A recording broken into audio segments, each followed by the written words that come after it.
Dave and I use in the schools. Is this, am I good here? Yep. Mike? Okay. Yep.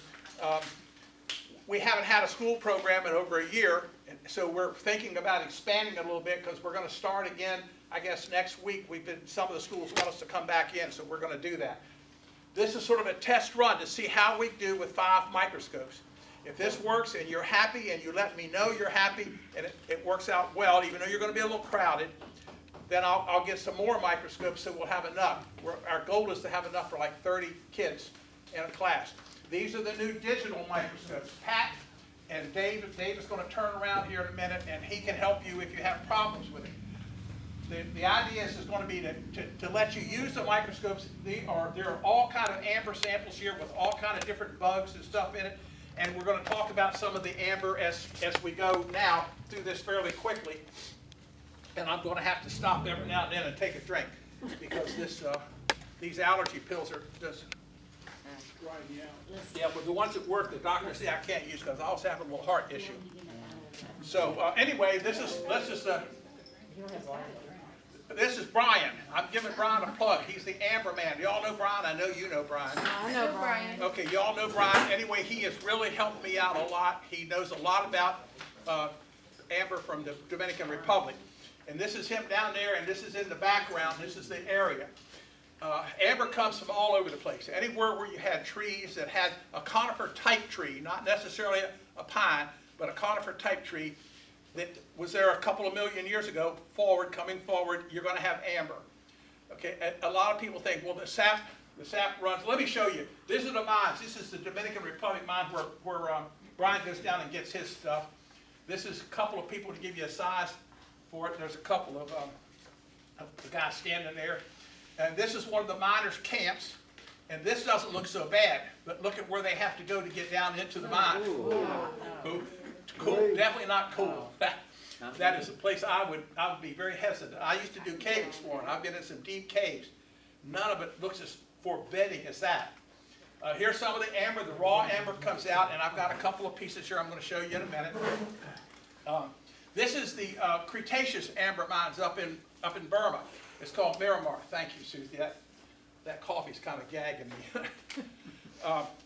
This is in Miramar. Right now there's a big battle going on. I don't know if you all are aware of it, but there's a big battle going on up there.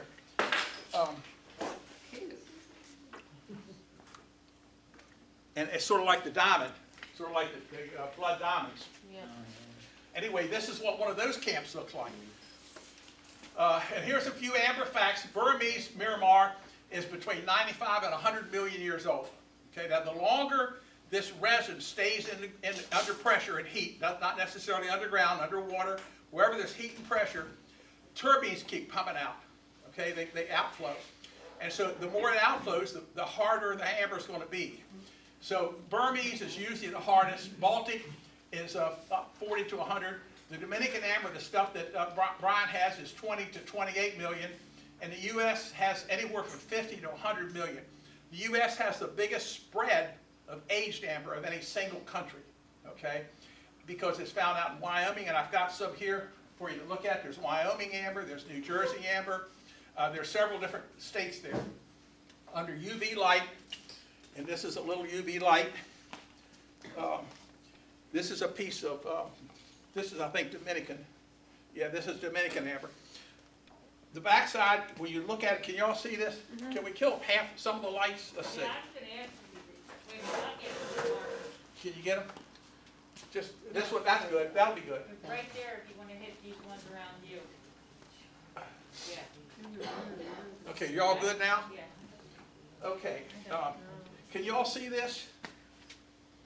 Yeah. Okay, this is a medium wave UV light. And the different wavelengths, long wave, medium wave, and short wave. This is a 365. The ones that are 265 or 270 microns, millimicrons, will show you much more energy. They're much more energetic, but you can burn yourself. You can burn yourself real easy. Okay, so I don't use them. This one's not a short wave, is it? It's both. It's press the button and you'll get another one. Well, can you all see that? Oh, yeah. Looks up good. Yeah. Okay, this is a medium wave. I don't use the short wave out on talks. because accidentally sweeping like that can burn your retina. They are very energetic. I've got one that you can almost write on wood with it, okay? But you turn it over, and this is polished, okay? This took a good bit of getting to get polished. And then, you see that? Can y'all see that? Yeah. Okay, now, what are you seeing? You see sort of a blue, right?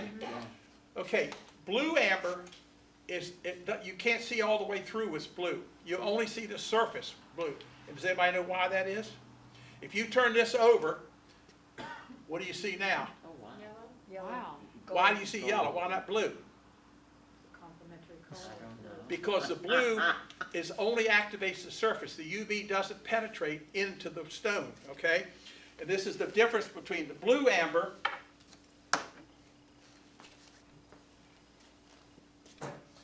and red amber. Oh, Can y'all see that? wow. Okay. Now red amber is red all the way through. No, it's not UV. It's not UV. You're welcome to look at this. I've got this stuff over here so you can look at these bugs under the microscope. Under UV light, Burmese amber glows from a light sky blue to a dark blue. The Baltic type amber grows with a green with a yellowish hints. That was the Baltic piece there was the yellowish looking. And the Dominican amber is green with bluish tints. Okay? They don't know for sure. Blue amber is from the impurities in the air. Back when the tree had sap, when it was still producing, I call it sap, I screwed up. It is not sap, it is a resin. Does anybody know the difference between resin and sap? Copal and amber? Yeah.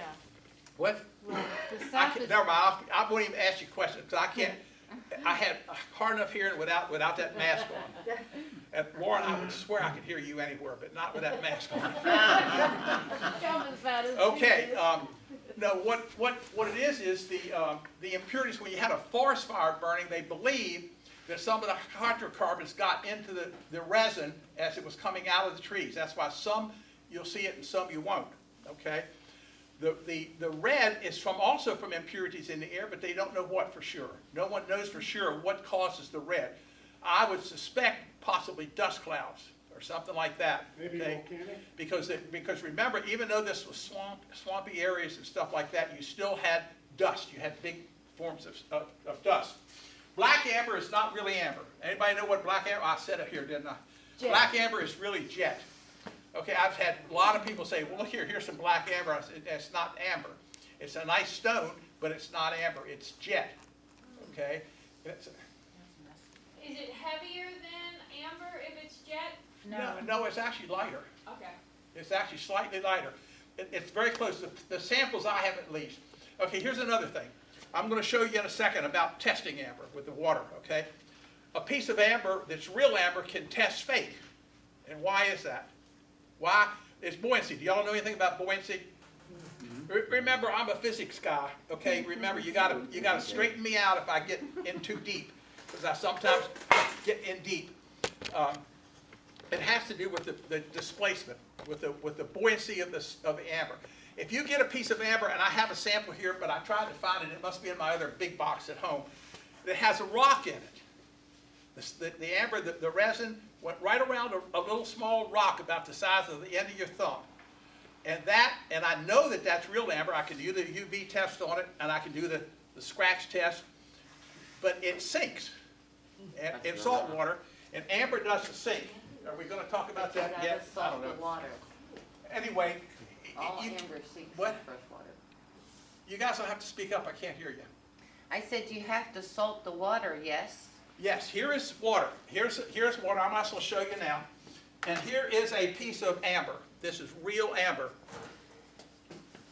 Wait a minute, I'll try to make it so you don't have to move. You'll have to move because I can't carry the water. Yeah. This is a piece of Dominican amber. There's a little critter in there. I think it's a fly. I'm not sure.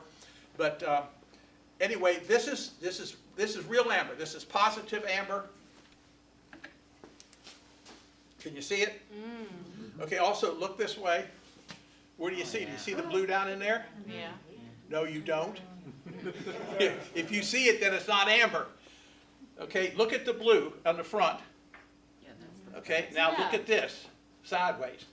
Oh. Okay, you see that? That's because the UV is only penetrating a tiny bit of the surface of this amber. Okay, so the ultraviolet doesn't get down inside. All right, so, but this is good, true amber. And now this is this is just water out of the tap. What right to the tap. What did it do? It sank. I mean, well, I know it's hard with this mask on, because when I do these talks and stuff like that, I'm kind of animated, and I want you all to be animated, so I'm always saying, what do you think, what do you think? Anyway, that's with the fresh water, and this is seawater. This is 32 parts per thousand seawater, okay? Oh, Can you see it? Yep. that's neat. Okay, it's floating like a log, okay? So that's one test for amber. You don't want to get much more than 32 parts per thousand, because then almost anything will float. Even Leslie will float if you get much of it. You're gonna take that. Get him later. Oh, she can't. There's two of them right here. Pat, unfortunately, loans Sandy out to Leslie so the two of them gang up on me. Okay, anyway, that's another test for amber. And I'm not going to do it because I didn't want to bring fire in here, but if you take a hot needle and you sear into that, you'll have a slightly pine smell. But that doesn't always happen. You've got some real amber that will not happen with, okay? All right. Mosquitoes are rarely found in amber. Why? Because mosquitoes are not attracted to plants. Mosquitoes are attracted to animals, okay? So you get them occasionally. That's why a mosquito, I've got, I think, 1 or 2 mosquitoes here are very rare, and they're very expensive, okay? But the reason is because the resin attracts flies, gnats. I've got one here that's called a frog hopper. What'd I do with him? Here he is. This is a kind of an unusual one. I brought him so you guys can take a look. This is a kind of an unusual bug. I do not know why they call it a frog hopper, but that's what it's called.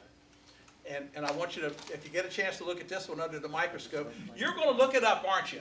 Look at that. Yeah, I was waiting for that.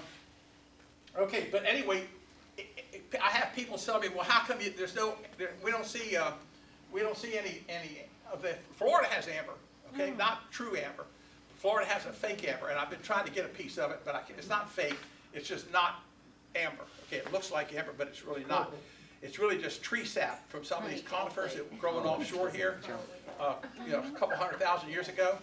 Went in and decayed out, and the sap there, it hasn't had time to turn to amber. Amber comes in stages. The only place you can find, everybody says, well, what about the dinosaur blood? Okay. Well, most of the time, most of the place, except in the Baltic area, especially in the United States and Burma and, I'm sorry, they have it over 65 million years old. But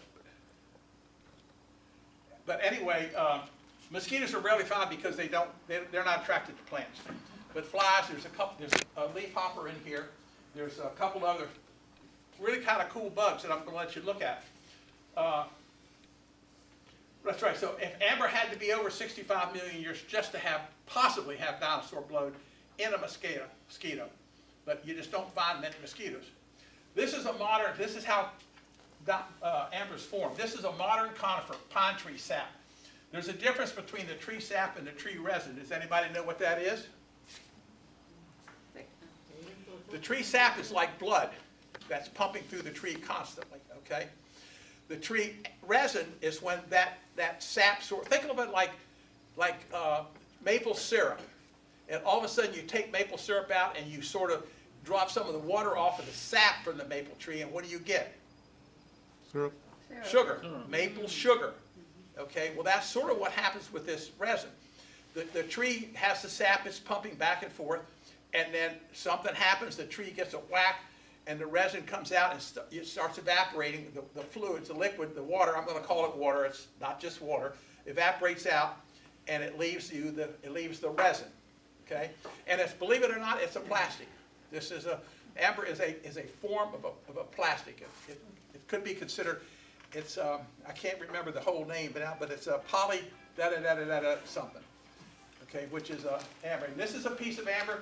As the amber ages, tree falls, you spend a couple, 3 million years, 4 million years, the amber starts compressing, or the resin starts compressing. The first thing you get is copal, okay? I had a piece of this, and I thought it was here, but it's not. I sort of got turned around. This may be cobalt here. No, that's the red. I don't know. I had a piece of cobalt, but it's soft. Yes, ma'am.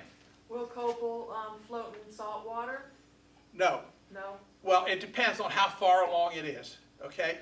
It will float if it's far enough along, okay? So you have to be careful. Copal for one type of resin can be one thing, and for another type, a different tree or different, I'm going to call it trees. It's really not trees, okay? They're really conifers. Another one, it may be more dense. It has to do with the density. And that's why as these things, it turns to copal, and it's still under pressure. You have more pressure. You have more of the terpenes coming out of the amber.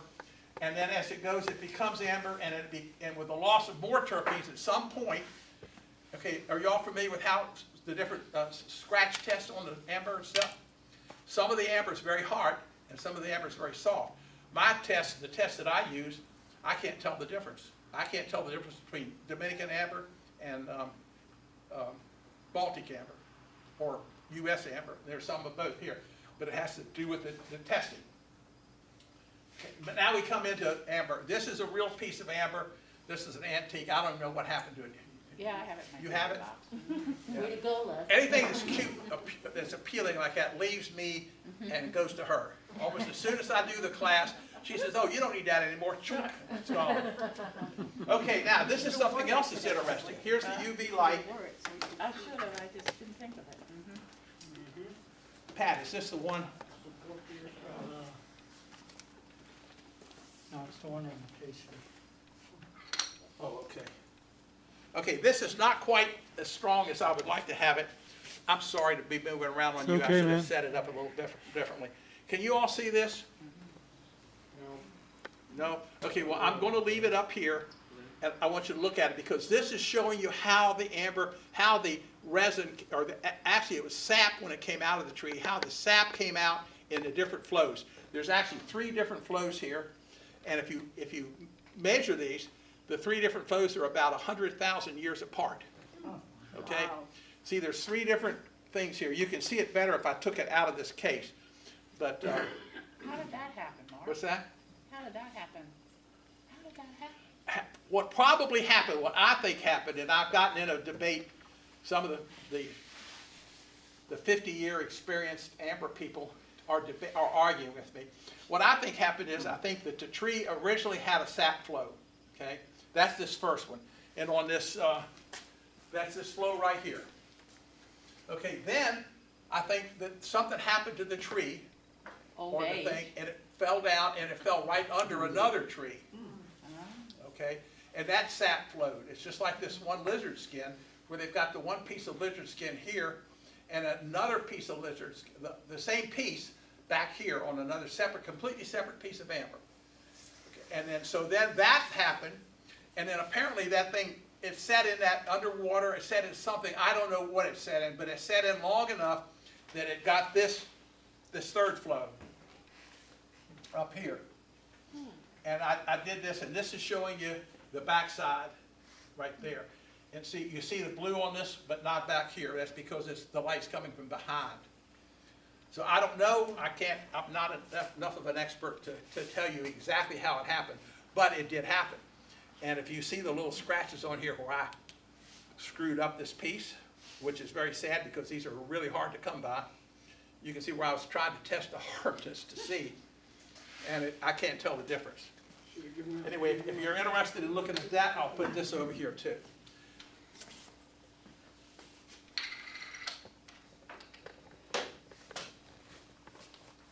Okay. Okay, this is some Wyoming amber right here. This Wyoming amber is about 80 million years old. Okay, that's in this, one of them is New Jersey, and others is Wyoming. I cannot tell a whole lot of difference. Using some labs, if I still had my lab that I retired from, my government lab, I could tell you what the difference is, but I don't have access to that lab anymore. So we move on. Where's the bug? Can y'all see the bug? Anybody see it? Yep. Yep. Okay, it's right in here. Okay? But I want you to look at the, what's that? I thought it was there. Yeah, it's here. This is this legs folded under. Here's a big leg, see the little barbs on their legs? Over here, this is just a little bit different. I tilted it a little bit different so that you could get a little bit better shot of the head. When you hold that up to you, to the light, it's really hard to see. As a matter of fact, I almost pitched that into my junk amber pile. And I thought, as I was getting ready to pitch it, I said, that's strange looking. I put it under the scope, and that's what I got. The microscopes here you're going to use, these are digital scopes, and they're not high dollar. They're $100 and some bucks a piece. They're not high dollar at all. And you don't get the pictures here that I get on my scope that's much more expensive, okay? Right now I'm lacking a camera. This is only a 3 megapixel camera. I'm trying to get it set up for a 10, which will get better pictures.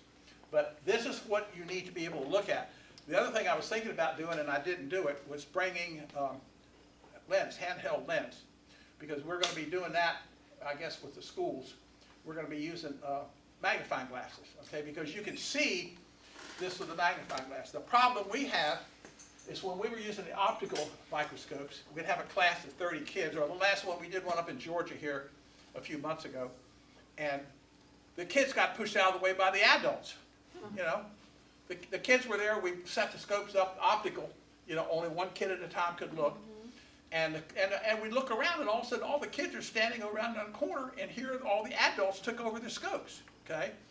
So we're going to these, and we're going to try to be using these. And that's sort of a test tonight, because we haven't had any school classes. But this is a blood-sucking fly with a plant hopper, and this is in 100-million-year-old. So if you were to get some blood out of amber, this is where you'd get it. It would be one of these blood-sucking flies, or something like that, okay? Leslie, I was going to give her a mosquito in amber, but the only ones I could find were fake. And amber there's a lot of fake amber. I paid over $100 here 20 years ago for an amber egg with a bug inside of it, and I just found out here recently in the last year, it's fake, you know. But anyway, this piece is up here for you to look at, but there is, it's a plant hopper. You can't see it real good here because it overlaps, but there's a plant hopper in there, and there's also, that's what they call it, a blood-sucking fly. Okay, now this is what you're going to see.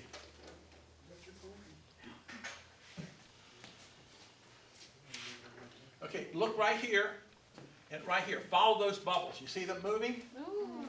Okay, those are anhydros. That's going to be part of the anhydro test or anhydro class or show and tell, whatever we do next month. Okay, you see them going? Okay, and that's a beetle of some sort.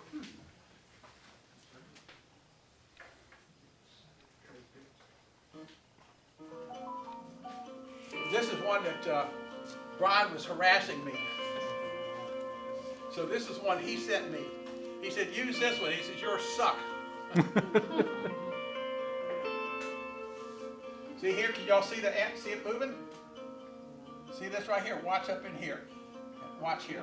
Oh, yeah. Oh, wow. Okay? Very tiny. Now watch the carbon here. See it? Whoa. Oh, yeah, okay. Okay. Now that one is, I don't know if I've got that one out here or not, but that's a really, really neat one. Wow, look at that. That's awesome. That's pretty cool. Okay, now this, he calls this one the living, what did I do? The living termite. This is a termite.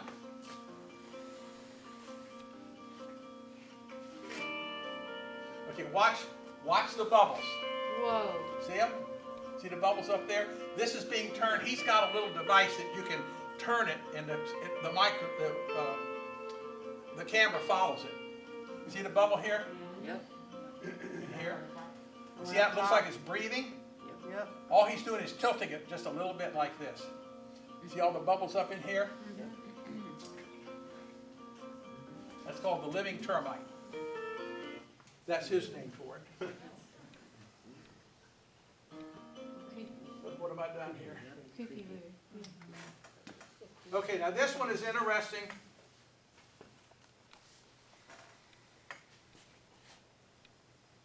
I'm having trouble getting this one to start for some reason. There it goes. Okay, now watch this bubble here, and then watch it down here. This bubble will go down and then disappear. And what it's doing is it's going behind. Wow. Yep, it did. That one's also here somewhere. Okay, there's multiple, it is decay. What happens with these, what causes these anhydrous in this amber is the bug gets in there, it gets encapsulated, and it decays. The body decays. It's just like a human. If you decay, you're going to have all these gases are going to come out.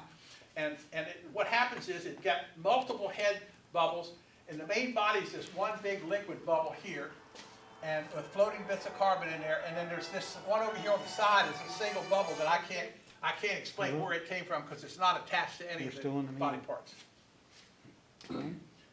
Okay, now we got a lot of people, and I don't have a lot of scopes. So Pat and I are going to be standing up here helping. Leslie, you, if you two want to, if you need to, come up and help people. What we're going to do is, I want you to come up and pick what you want to look at. Judith, turn the light back on. You're right there. Oh, here. Hey, Mark? Yeah. Okay, questions first. Any questions? Yes. Yeah, how about, like, we do a table at a time so it's not a rush? Well, that's what I'm trying to figure out how to do. So we can do, we've got 5 microscopes, and a couple of people can look at the same time, okay? But let's do that, just two what? Is your presentation over except for the lab time? Yes. Okay, Any questions? So, any questions? yeah, questions. Okay, anybody questions? So, the way I look at it is then, amber is tree sap that's dehydrated into resin that has aged over time and become amber. Yes. So it started out as tree sap, because that's the only fluid that's in it. Right. Well, as soon as the sap evaporates a little bit, it becomes a resin, Right. okay? And I have, this one gal, she's got a multiple PhD in organic and inorganic chemistry, and she argues with me constantly that it's a resin. But to me, you don't get the resin unless you have the sap evaporated. Right. Okay, that's the way I look But at it it. So started out as sap. it started out as sap. It started out as the fluid in the plant because they don't even know for sure if it was a tree. They're not even positive. It was a conifer. They believe it was a conifer, Which is what? which is like a pine tree. Pine tree, Okay, basically a pine tree. which was probably predominant at that time. In that time, and if you look at where this amber is clustered, and you go back and you trace your continental drifts and stuff back, you can see where these ambers would have been in a semi-tropical area, which then would be prone to flooding. And that's one of the things that happens. This tree decays off, and what happens is that the sap doesn't all come out. The sap solidifies inside the tree. The tree goes down. The wood part, all the organic, the cellulose decays, and what's left is this clump of resin, of solidified sap become resin, and then under pressure and under heat, you harden it. There's a thing called turbines in there which causes the molecular linkage. And as long as the turbines are there, it doesn't link. But as the turbines go out, more and more of these polymers link.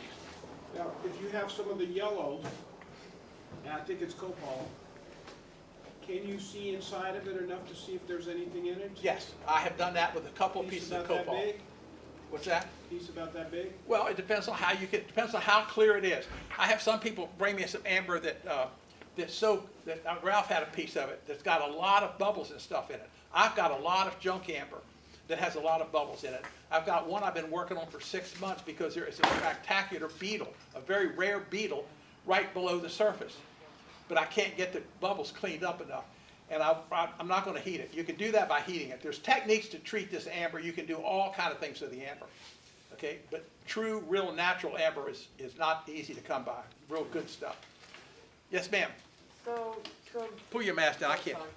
the amber that doesn't have any bugs, is it worth any money? Sure, it's, yeah. What about the bubbles? Does that make a difference on? It depends on who wants the amber. She does not like the bubbles. She likes the clear amber stone. She's not wearing it tonight. She's wearing her black pearl tonight. But she likes the clear, beautiful shaped amber into a jewelry. I like the ones with the bubbles in it because I can see anhydrous. I go looking for anhydrous in the bubbles. Okay, where is the red amber, found now? This particular piece here, where is that, came from Indonesia. This is Indonesian amber. I have several pieces of this. I have one piece from, I think it's from Poland. But that's the only red amber I have. I don't have any other red amber. And they don't have any idea what causes it to be red. There's all kind of arguments. The red, and I'm believing, because see, this red is not depending on UV to show. Okay, it's red. It just appears red. It's red all the way through. You know those pieces I cut at the house? They're red all the way through. Okay, you hold them up to light, you can see all the way through it's red. You take a piece of what's called blue amber, and you put the UV light on it, or some blue amber, what they're calling natural blue amber, takes the UV from the sun. Okay, it takes that to turn it blue. If you put a UV light on it, only the surface, like I showed you here, only the surface is blue.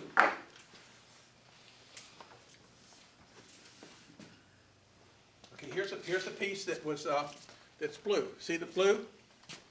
Okay, now watch. If you put the UV light on the side, now this side over here is going to appear blue, but what's in there appears amber color. Okay, that's because the UV isn't penetrating, and when you get sunlight, makes the amber look blue. To me, they're all frauds that are advertising blue amber, because most amber is going to be blue when you put the UV light on it. And all the sun is doing is you're seeing the UV component of the sun is causing the excitation, the molecular excitation of those atoms, which then kicks off blue light. So is the blue amber from Indonesia as well? I'm sorry? The blue amber, is that from Indonesia as well? No, this is, I think this one came from the Dominican Republic. Oh, okay. I don't remember right offhand. I believe this is Dominican. It could be Baltic. I've got the label somewhere. I have a hard time telling all the different ambers apart, truthfully. I mean, I play with them a lot.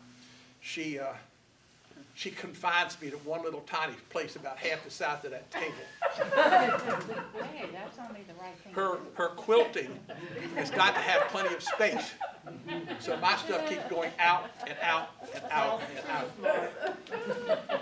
I understand that. Yeah. You don't have your own room? Yes, Actually, I made my own room, and the first thing she did was start moving some of her crap into it. First thing. Okay, so here's how we're going to do it. And the best I can tell you is let's not be what? One more question. Okay.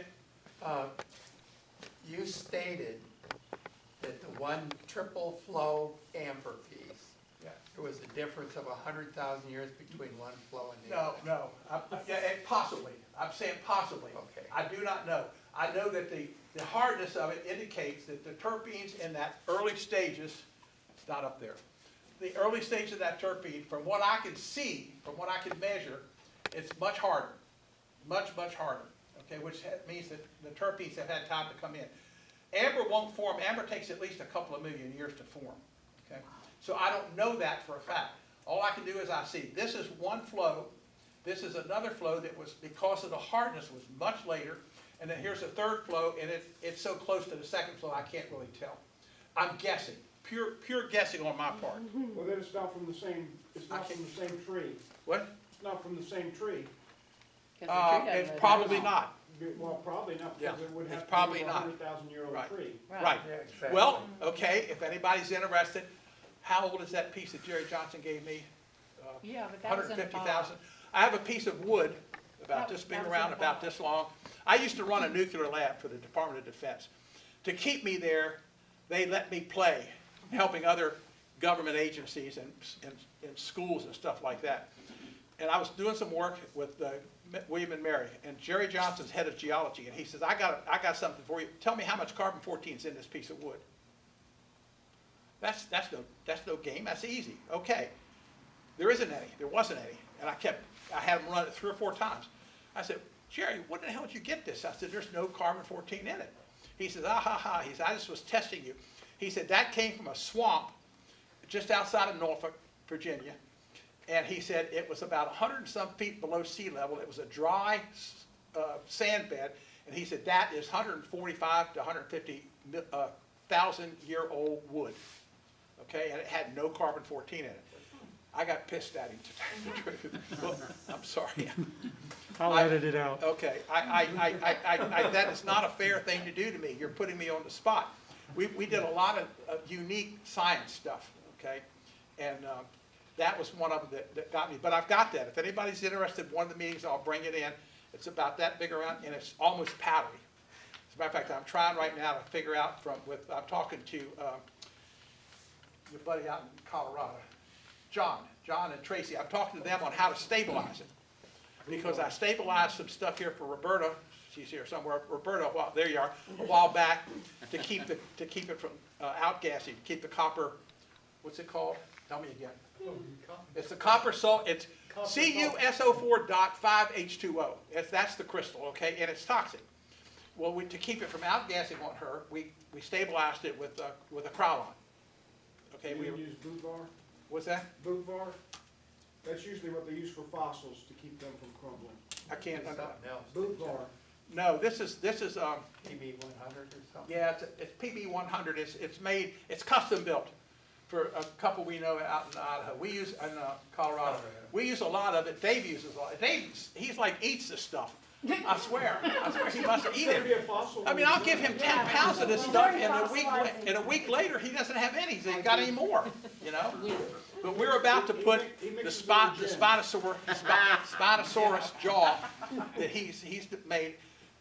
Well, actually, it was a sort of a joint project. I got the parts that he put it together that we're putting into school. It's a Spinosaurus jaw, the lower left jaw of the juvenile, and that took what, 10 pounds? Well, I'd say about five or six. About 5 or 6 pounds just to make that one jaw. Okay, and now we're in the process of stabilizing some. What is that stuff for Alice? Trilobite. We're stabilizing a trilobite section for her. You know, I've built myself a little miniature lab out in the garage, in the hot, miserable garage, because I have nowhere to work in the house. What happened to your shed? What's that? What happened to your shed? It's got air conditioning. Oh, it's too hot in that shed. Yeah, besides that, well, I'm using it, I do a lot of wood cutting. Okay, any other questions? Okay, now, oh, no, not another one. You were talking about the red, Yes. and you thought that there was other pollutants. Wait a minute, can't hear. You were talking about other pollutants that might have been in the air. Did they do anything to figure out if it might have been volcanic ash? It's possible, that is one of the discussions that has come up. Okay, I have a way of doing that, but I don't have the lab to do it in. I have a way to check that, but I don't have a way to do it. I'm working right now on a way to take some ash, because there's only a few possibilities, you know. It's gonna be wood smoke, wood ash, and they believe that that is what caused the blue, because it doesn't penetrate, you know. And even if you slice it, which I've done, and you slice it off like that, you put the UV on, what you sliced off still has that UV look, okay? So that means that it's something that's sort of in with the sap, and then it becomes resin. Okay, it's absorbed by the sap, then it becomes the resin, and then it becomes the cobalt, and then it becomes amber. Okay, I'm a nuclear weapons guy. I mean, this is all strange. I have to depend on Dave and Pat to keep me straight. I mean, the plants could have been growing in in volcanic ash too. That's and true. there's components of the ash That's that get true. in the sap. That's true. Okay, there was one other question somewhere. Based off of that one, couldn't the, I can't hear you. based off of that question there, couldn't the amber have just, the tree sap have been red itself? Could it be what? Could the Could tree it sap have been red? The tree sap been red itself? Oh, the tree sap be red, Mark. Could Um, the tree Because sap there be are red? trees. that I'm are thinking, quote, I'm unquote, thinking green. that, I haven't run across that. I truthfully, I have not. I have not run across that before. It is possible, yes. Anything is possible because no one knows what causes it. They know it's found in Indonesia. They know it's found in small amounts, very small amounts in Baltic, and it is not found in, that I know of, in Dominican. I'll ask Brian. I'll give Brian a call and ask him if he has heard of red amber from the Dominican. And it appears it has to be older than like 50 million years or something. It has to be older than that. So, okay, another thing is, where's Judith? Why don't you leave so I can talk about you? No, This program, Amber. this program, Judith, is that right? yes. I could have swore you were Amber. We're going to do some anhydrous, and I want to get this going so you guys can get a chance to look at this. But I need to know if this is going to work, because otherwise I'm going to wind up having to change what we're doing a little way. So does this table want to go up? And you know, you can go up, just keep your mask on or something. Let the kids go first. Let the kids go first. Okay, the kids. Where's the kids? I don't see any kids. Right there. Oh, she's a young lady. Come on up. Mark, I'm gonna run these 50-50 tickets while you're doing that. Yeah, that's what You can make noise now, you're all right with that? Yeah, I'm all Okay. right. Just wanna make sure. Okay, Pat will help you, and I will help you. And Michael, Go if you ahead. could just get her, she's first looking at it, Pick what you want to look at. And, okay, one more thing. Up here, all of this stuff has been treated with, all of this stuff has been treated with this, right? If you want to handle it, if you want to take the amber out of the case and put it under the microscope, that's fine. Put a glove on. There's a whole box of gloves. And I'll be willing to sacrifice the glove if you want to do that. Now you can buy this stuff. When I got this, I've had this for 6 or 8 months. This was experimental, but now it's on the market everywhere.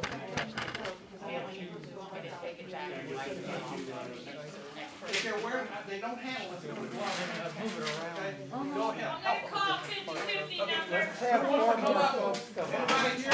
Who wants to come up? Take Four more folks come up, with 4 more like to come up. The last 3 digits are 1, 4, 6. Out on the table. Yours just about ran out of juice. What's that? Your camera just ran out of juice. Okay, there's another, you want another battery? No, I mean, we're pretty much, we're good. Yeah. Go in here. Pick right out there. Pick what you want, pick what you want, Ray.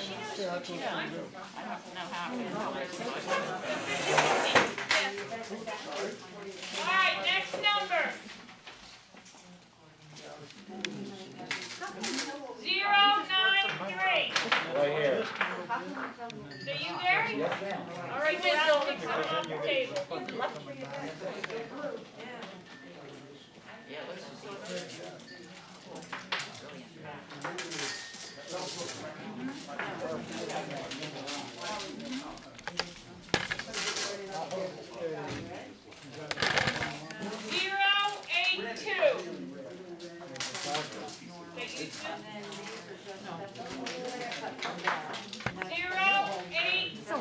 Right before Leslie.